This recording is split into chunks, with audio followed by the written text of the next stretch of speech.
গণতন্ত্রের মহান নেত্রী দেশনেত্রী বেগম খালেদা জিয়ার প্রতি আমরা শ্রদ্ধা নিবেদন করেছি।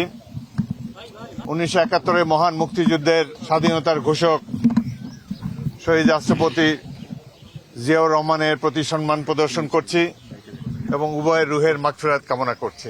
আমি অত্যন্ত ভাগ্যবান, মহান স্বাধীনতা যুদ্ধে মেজর জিয়াউর রহমানের অধীনস্থ একজন সেনা কর্মকর্তা ছিলাম। রণাঙ্গনে বিভিন্ন যুদ্ধে আমি মেজর জিয়াউর রহমানের নেতৃত্বে আক্রমণ এবং রক্ষণ পরিচালনা করেছি। মেজর জিয়ার নেতৃত্বে 1971 সালের 14 ডিসেম্বর তারিখে প্রথম ইস্ট বেঙ্গলের সাথে আক্রমণ পরিচালনা করে সিলেট শহর দখল করেছিলাম। আজকে সেই সব স্মৃতি মনে পড়ে যাচ্ছে। বেগম খালেদা জিয়ার মন্ত্রিসভায় দুবার আমি মন্ত্রীর দায়িত্ব পালন করেছি। দুঃখের বিষয় আজ তিনি আমাদের মাঝে নেই, তবে দেশকে অনেক সার্ভিস তিনি দিয়েছেন।